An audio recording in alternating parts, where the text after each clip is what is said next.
Kösellik meşhur Sanğun Qoşuxan.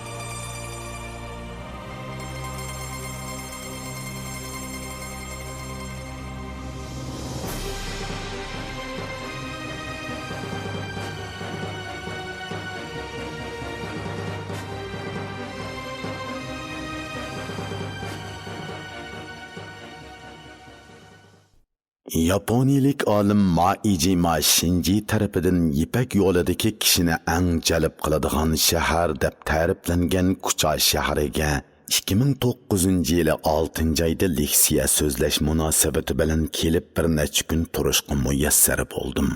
Qadimda Ko'san deb atalgan Kucha diyori madaniyat tarixi uzoq, madaniyat meroslari mo'l, Ipak yo'lidagi ta'siri cho'ng shahar bo'lg'ashqa, yaqinqi bir asrdan buyon bag'ansiri jahonga tanilib, Jongo va chet ellik ko'sanshunoslar, sayohatchilar oyig'i uzilmay kelib ketib turadigan joy bo'lib qolgan edi. Men ko'sanshunos yoki sayohatchi bo'lmasammu, vatanga bag'ri qonmaydigan bir qalamkash bo'lish sifatim bilan bu qadamiy tuproqning quchqig'iga o'tdek ishtiyoqim bilan oyoq bosdim. Bu mening Kuchaga tunji qitim kelishim bo'lmasimi, ammo qizg'inliqim tunji qitim kelayotgan chog'dagidekli yuqori edi. Albatta bu vatanga bo'lgan ixlos men qalbning harorati edi. Safardoshlarim professor Abduqodir Jaloliddin, jamiyatshunos Zulfiqor Barat, yozuvchi Anvar Toshtemir, korxonachi Abdulla Erponlar edi. Biz Kucha nahiyalik madaniyat tantarbiya idorasining taklifi bilan Kuchadagi madaniyat xizmatchilariga leksiya so'zlashga taklif qilingan edik. Men 2004-yili Kuchadagi o'qituvchilarga dars islohotining ideyasi va dars islohotida o'zgaradigan nishonlar haqida leksiya so'zlash munosabati bilan kelgandan buyon tunji qitim kelishim edi. Orada 5-6 yil o'tgachga Kuchani sig'inibmi qolgan edim. Kucha o'zimi ma'ra issiq yurt. Bo'libmi tarixdagi Kucha Ko'san teqimi jalbkor makon. Uning shuhrati talay odamlarni hayajonga solgan. Yaponiya Chongja ilmiy jamiyatining boshlig'i, Budda dini mutafakkiri Chityan Dazo apandi bir qitim dunyoga mashhur angliyalik tarixshunos Toynbee apandidan Mubada insonlar qayta to'riladigan ish bo'lsa, siz qaysi joyda to'rilishni xohlaysiz deb so'raganda, Toynbee apandi birdam turib olib, men 2000 yil burun Qishinjongdagi ko'p xil madaniyat to'plangan Ko'san rayonida tug'ilishni xohlayman deb javob bergan ekan. Chityan Dazo bilan Toynbee 20-asrning keyingi yarmida o'tgan xalqaroliq ta'sirga ega olimlardir. Qadimki Ko'san o'z zamonasida dunyoviy madaniyatlik shahar bo'lib shuhrat qozonmagan bo'lsa, bugungi kunda hargizmi undoq jalbkor makon bo'lolmagan bo'ladi. Albatta Ko'sanning shuhratini jahonga yoyganlar boshqalar bo'lmasdan, balki hozirgi kuchaliklarning farosatlik ajdodlaridir. Olim Abdushukur Muhammad Emin Ko'san madaniyatining tarixiy qimmati nomli maqolasida qadimki Ko'sanliklar chivar va aqlliq edi. Ular bir qo'lida ma'arifni, bir qo'lida xalqaro savdoni ching tutib, bu ikki qanot bilan Uyg'ur madaniyat tarixidagi oltin sumroqqa aylangan va Ipak yo'lida uzoq yillar parvoz qilgan. Ular ma'arifsiz boylikning ofatligini, boyliqsiz ma'arifning kulpatligini tushunmaydigan xomushlardan emas edi deb Ko'sanliklarning dunyoviy ufqini nazariya jihatdan ixcham yakunlagan. Sehriy kuchga boy bundoq makonni ko'rish va tushunish fursati albatta mendek bir qalamkashni hayajonga solmay qolmaydi. Men asli Kuchada turgan bir necha kundagi ta'sirotlarni to'liq yezib chiqishni xiyol qilgan edim. Chunki qadimki zamonda madaniyat tarqatquchi sifatida tarix sahnasida javlon qilgan Ko'san bilan bugungi zamonda madaniyat qabul qilguvchi sifatida rayish qiyofatda turayotgan Kucha haqida o'ylagan o'ylarim xeyli bor edi. Lekin bir mo'ysipit kitobxonning parang oraliqida menga degan gapi kucha haqidagi yeziqchilik planimni o'zgartirdi. Kuchadagi kunlarning birida yeshi 60lardan hal qilgan kitob o'qishga to'lima yerisman bir mo'ysipit ma'arifchi menga mundoq bir talabni aytdi. Yalqin apandim, men o'tgan yili sizning Shinjang madaniyati jurnalida e'lon qilingan Loyqal'aning siri nomli maqolangizni o'qib, go'zallik mashhur Sangun Qo'shuxonga qiziqib qoldim. İmkoniyat bo'lsa Qo'shuxon haqida mukammalroq bir ma'lumot bergan bo'lsangiz. Men bu mo'ysipit ma'arifchining talabi bilan bu qitim Qo'shuxonga oid to'plagan materiallarim asosida mukammalroq ma'lumot berib qo'yishning zaruriyatini tonib yetib kuchadan qaytib kelibla qo'limga qalam elib bu maqolani yozib chiqdim. Men bu maqolani tadqiqot maqolasi deyishdan ko'ra Qo'shuxon haqidagi ma'lumot deyishni muvofiq ko'raman. O'qirmanlarning tuzatishi va to'liqlashi Qo'shuxon haqidagi ma'lumotlarni texmi mo'llashtirib, u to'g'risidagi tadqiqotni cho'nqurlashtiradiganligiga ishonaman. Men Qo'shuxon to'g'riliq eng dastlabki uchurini olim Abdushukur Muhammad Eminning 1980-yili Shinjang xalq nashriyoti tarafidan nashr qilingan Shinjangning tong davridagi naqshi usul san'ati degan kitobida ko'rgan edim. Olim kitobida Tang sulolasi zamonida o'tgan Yuanjin ismli shoirning G'arbi Liang o'yinlari degan she'rini misol keltirgan edi. U she'r mundoq edi. Qo'shuxon ochdi bugun esil ziyofat dasturxon. Nozu ne'mat may sharob tugal tayyor aylibon. Oldida o'ynab turar basbasti 100 turlik o'yin. Qilichvozlar taqlashar peqiragan qarsimon. Shir o'ynaydi irg'anglab qo'yriqini yaltiratib, taqlimi usulchi g'ozlar o'ynar avrishim har yon. Bu she'rdan Qo'shuxonning mijoz xarakterini va orzu havaslarini ma'lum darajada tushunib olg'ili, shundaqla obro'y inovatini his qilg'ili bo'ladi. Qo'shuxon degan ism yana Abdushukur Muhammad Eminning Shinjang Universiteti ilmiy jurnalining 1989-yillik 4-sonida e'lon qilingan Sharq Tangritog' etikida qadimki madaniyat izlarini tekshirishdan doklad nomli maqolasida uchraydi. Olim qadimki G'oz, G'on va Turk qabilalarining shimoliy qumliqdan g'arbiy diyorga o'tishdagi yayloq yo'li bo'lgan Boriko'lda tekshirishda bo'lganda tarixiy tuyg'unlari o'rkashlab she'riy hayajonga cho'milib mundoq nazm bitgan. Tangri tog' taskay tog' bir tizmi tog'dur aslida, cho'pki munbat yo'l edi Botur O'g'izning nasliga. Bo'ri ko'lning bo'yida o'sgan yetim o'ysun o'g'il, Botistura Qo'shuxon surgan zamon o'z paslida. Jungo tarixida shoirlarning Qo'shuxonni tilga elib nazm putishi Tang sulolasi davri bilan cheklangan emas. 1932-yili shoir Vey Xanjang klassik shoirlarning asarlari asosida yozib chiqqan Tutmas alam degan dostonidami Qo'shuxon tilga elingan. Shu yili kompozitor Huangzi bu dostonga asosan yozib chiqqan 10 bopliq oratoriyo 20-asr Jungo muzik tarixidagi vakil xarakterlik asar bo'lib qolgan. Bu oratoriyodagi kat tungan qovuqi hashbash degucha qoldin, topilangchilar hayvatidan cho'chib ketdi Qo'shuxon. Istutakka to'ldi atrof turladi o't yilinjar, katkaymu deb chang'an qoldin ko'ngillarda jiq gumon degan misralardan Qo'shuxonning Tang sulolasi hokimiyatining mavjudligi yoki halokatiga hal qilg'uch ta'sir ko'rsatadigan harbiy qo'mondon ekanligini his qilg'ili bo'ladi. Qisqasi Qo'shuxon Jungo tarixidagi ta'siri zo'r mashhur sarkarda ekanligini adabiyot san'at asarlaridagi mushu uchurlardanmi aniq tonib olg'ili bo'ladi. Shunga go'zallik bu buyuk san'atning tarixiy faoliyatini bilib olish intayin muhim ish. Qo'shuxon Tang sulolasining tuhfasiz zo'r mashhur sarkardasi, harbiy olim, uning qachon tug'ilganligi aniq emas. Ammo ko'sanda tug'ilganligi aniq. Uning otisi Qo'shu qabilasining boshlig'i Anshi bosh tutuq mahkamasining yondosh tutuq begi bo'lgan. Onasi Vayjira xonim Udun xonining malikasi. Turklarning odati bo'yicha u qabilasining nomi bilan Qo'shuxon deb atalgan.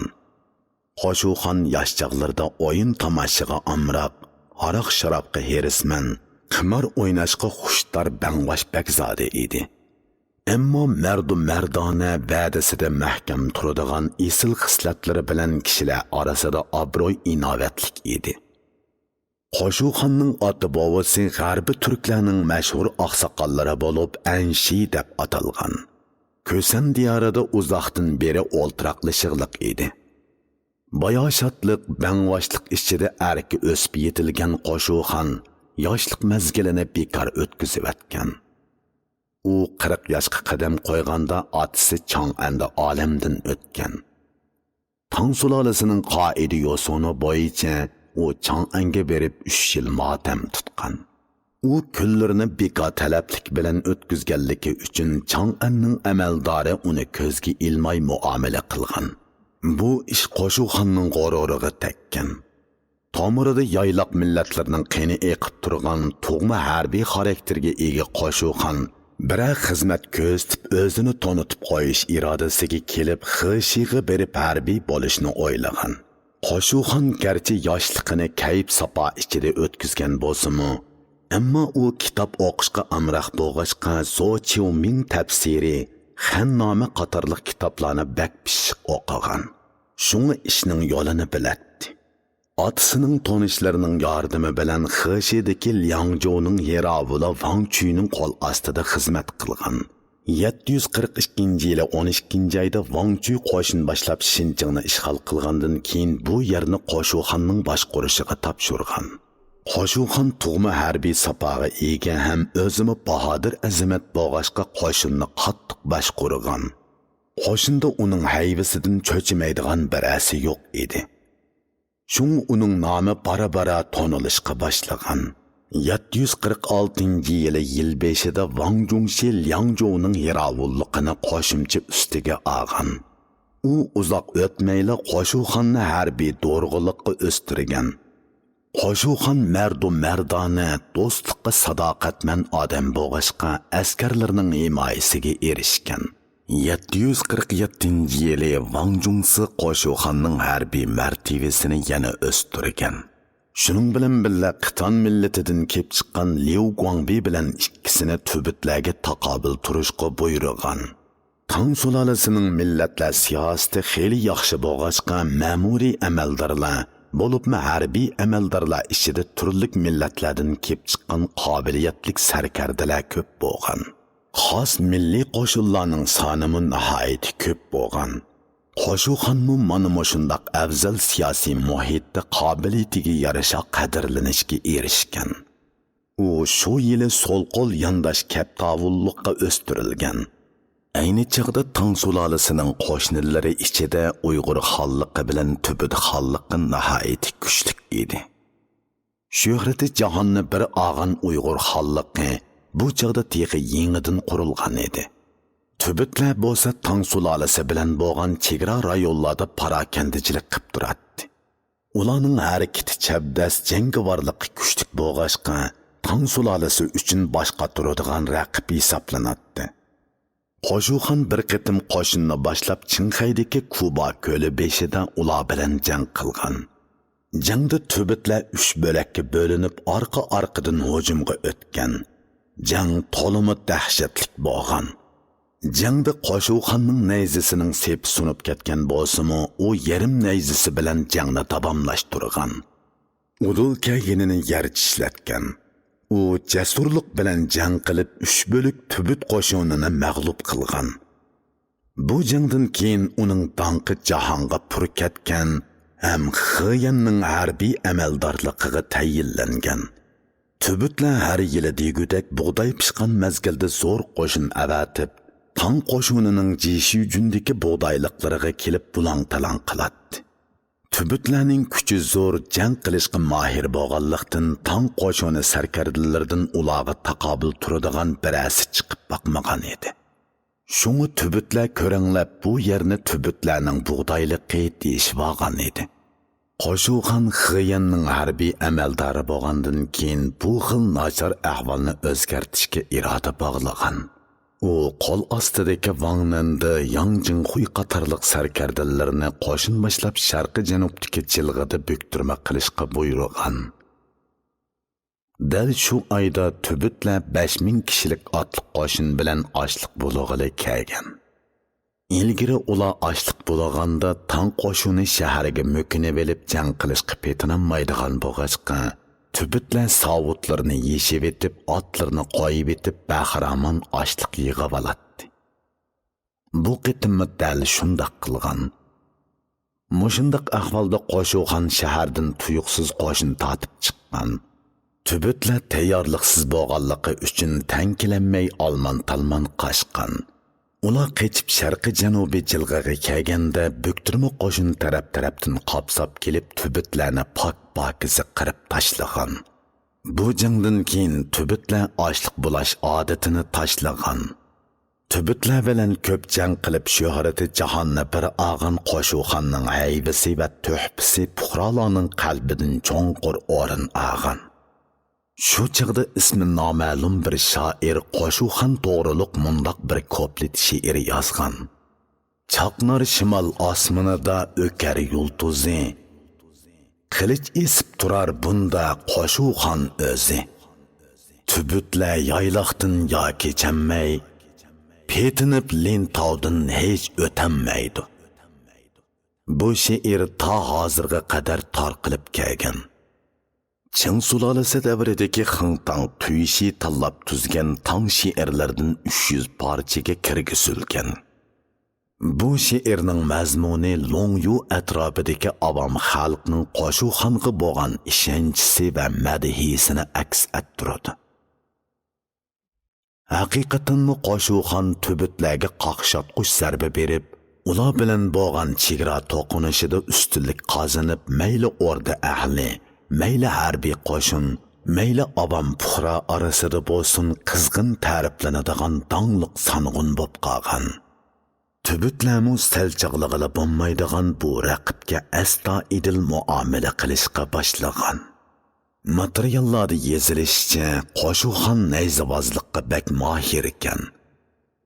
Uning 15-16 yoshlardagi bir xos xizmatkori bo'lib, kuchtingurligi bilan tanilgan ekan. Bu ikkisi jang maydonida bak moslashir ekan. Qo'shuxon har qitimda dushmanni qo'g'lab nayzasi yatgudak oraliq qolganda, nayzasini jon jahli bilan qechiyotgan dushmanning mo'risiga qo'yib qattiq baqiraydi ekan. Jon peni chiqqan dushman orqasiga shunda qarashig'ila Qo'shuxon nayzasi bilan uning engikidan elib birli kuchab ot ustidan tikmollaq atqizdi ekan. Qo'shuxonga agishib ot choptirib kelayotgan xizmatkori otdan o'qdak etilib tushib, shartli qilib dushmanning beshini kesib oladi ekan. Bu ikkisining bundoq moslashib jang qilishi odatga aylangan ekan. Qo'shuxonning shirdak o'kirab jang qiladigan odati bir qitim uning jinini qutuldirib qolgan ekan. Bir qitimliq jangda Qo'shuxon dushmanni qo'g'lab ketayotganda eti urkib ketib patqoqib ketib qolgan. Bu chaqda tübütlarning 3 sarkardasi uni o'ltirmoqchi bo'lib ot choptirib kelgan. Qo'shuxon qattiq bir vaqirab ularni mangditib qo'ygan.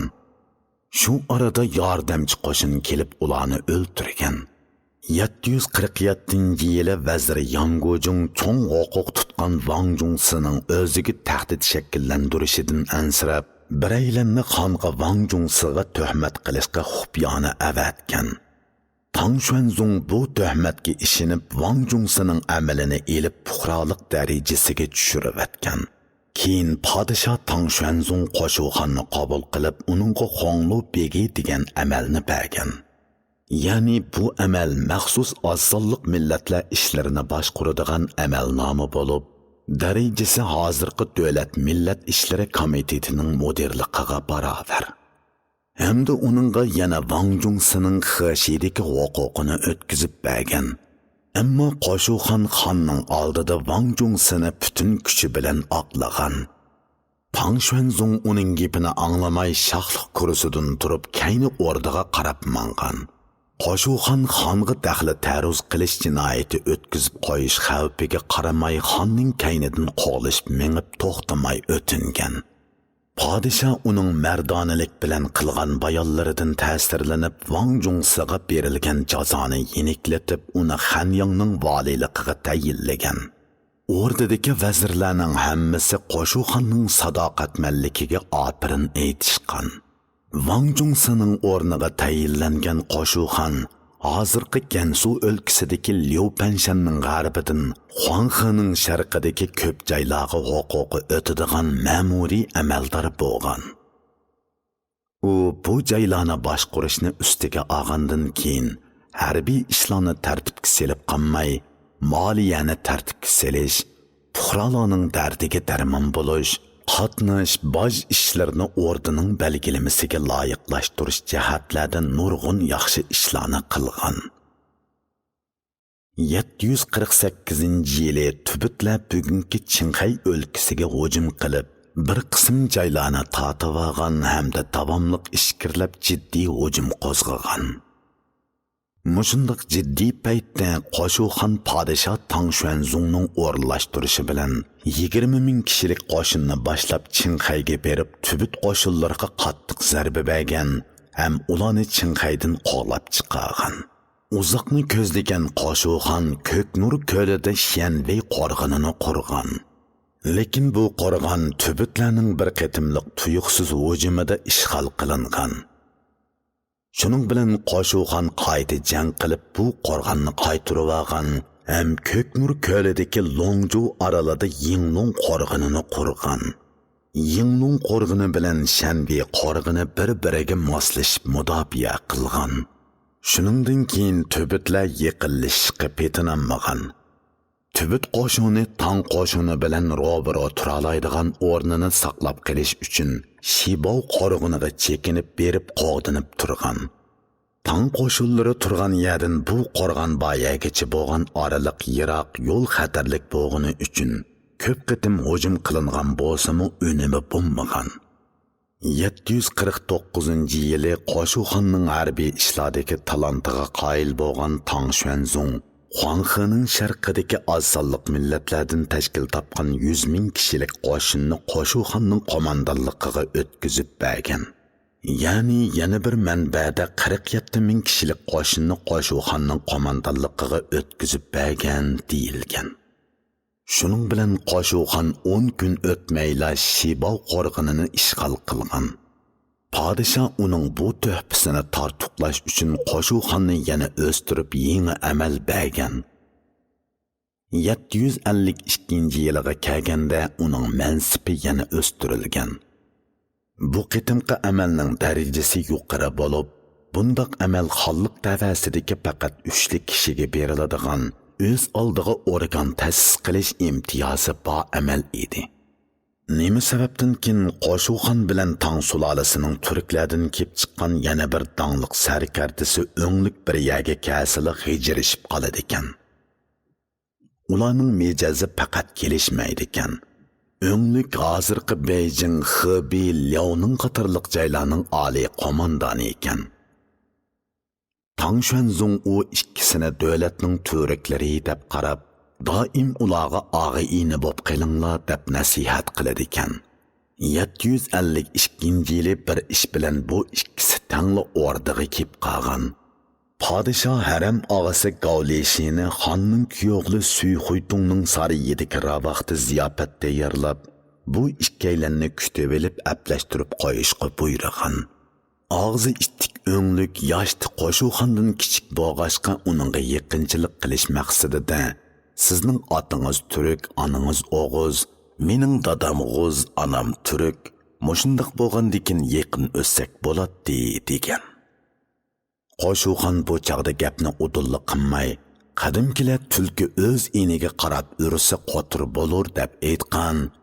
Albatta bundoq qilish asli vaslini unutib qolganlikdir degan. Qo'shuxonning bu so'zini xato tushunib qolgan chus mijozlik o'nglik Qo'shuxon meni haqoratlayotdi deb tushunib, "Ey turkning chuprandisi, Nemancha o'zingni bilmaysan deb til sog'an. Qo'shuxon javob qaytarmoqchi bo'lganda Gavlishi alman-talman ularni to'sib olgan. 753-yili Qo'shuxon lashkar tortib Chinxaydagi aslida Tang sulolasiga tava bir qism joylarni qaytarib olgan. Hem tübütlerinin şarkı qo'shin tortishidagi orqa sap bazılarını tortib elib ularga ajallik zarba bergan. U qaytarib elingan keng zaminlarda Taoyang va Zhaohedan iborat ikki aymoq ta'sis qilib, Venshu qo'shini va Shinsi qo'shini degan ikki qo'shinni qurgan. Shinsi qo'shinining qurilishi Jungoning tarixiy taraqqiyotida muhim rol o'ynagan. Bu qo'shin keyingi kunlarda ordu muhofizachi qo'shinining asosi bo'lgan, ham bara kuchayib markazning bevosita kontrolligidagi asosiy qismga aylangan. Bu qo'shin harakatchan, jangovar, sadoqatman bo'lishdagi xislatlari bilan tonilgan. 753-yili Tang Xuanzong Qo'shuxonni Xishi qo'riqchi begi qilib rasmiy tayinlagan. Keyin yana tinjitquchi inanchi xonliqi o'stirgan. Shu kunlarda bosh vaziri Yang Gojongning o'nglikka bo'lgan o'shmanligi rosa kuchaygan. U Qo'shuxonning amalini o'stirish orqali o'nglikni tiriktirmoqchi va uningga taqobil turmoqchi bo'lgan. Shunga podshohdan Qo'shuxonni o'stirishni o'tingan. 754-yili podshoh Qo'shuxonning amalini bosh taftish begiligiga o'stirgan. Bu amaliyotda vazir darajalik amal edi. Kutmaganda Maysharabga amroq Qo'shuxon bir qatim lashkarlarni ko'zdan kechirgili bo'lganda, sharobdan zaharlanganligi sababidan hammamda yuyinib etib o'shidan ketgan. Boshqalar xabarsiz qolg'achqa xeligacha so'g'uqda qolgan. Shu so'g'uq tekkancha Qo'shuxonning bo'g'im yallug'i eg'irlab, mang'anmaydigan darajaga tushib qolgan. Amalsizlikdan u Chang'anga qaytib o'z qasrida kesilini davolatib talatuzga chiqmay yotgan. Yang Gojongning xilma-xil usul bilan zarba beraverishiga chidamay savr qochisi toshgan o'nglik 755-yili 155 ming kishilik qo'shinni boshlab, Yang Gojongga jazo yurish qilish shuarini tovlab Chang'anga qarab yurish qilgan. Tang Xuanzong uningga to'sib zarba berish uchun Koreyan millatidan bo'lgan donglik sarkarda Gao Shanji bilan sarkarda Xing Changqingni orqa-orqadan avatgan. Ular o'nglik qo'shini tarafidan fojialik mag'lub qilingan. G'azablangan podshoh bu ikki sangunning kallasini olgan.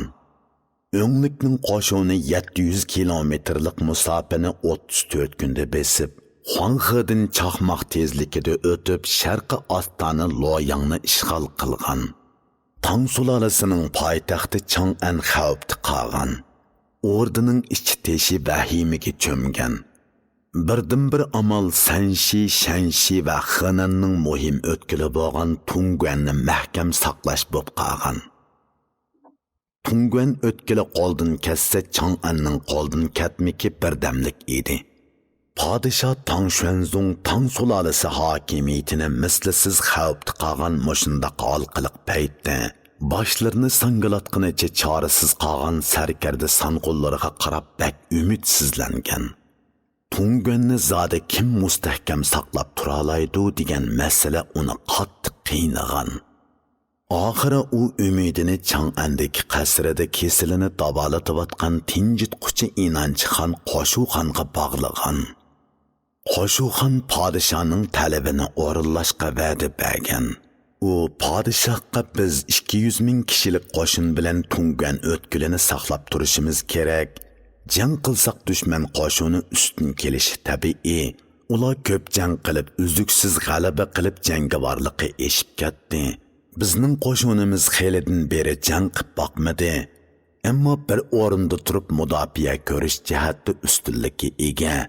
Biz bir mezgil mudofaada turib olsak, o'nglik qo'shinining jangovarligi bo'shib ketadi. U chaqda ularning ichki qismida ziddiyat ko'rilmay qolmaydi. Ani shu chaqda tuyuqsiz hujum qilsak zafar quchimiz degan. Podshoh uning loyihasini to'g'ri topgan. Көңлі ishonchga to'lgan podsho Tangxuanzong o'zi Qingqing ravaqida Qo'shuxon uchun katta ziyofat hozirlagan. O'rdadagi barliq qalamdor alamdorlarning hammasiga Qo'shuxonni shahar sirtigacha uzatib chiqishga farmon bergan.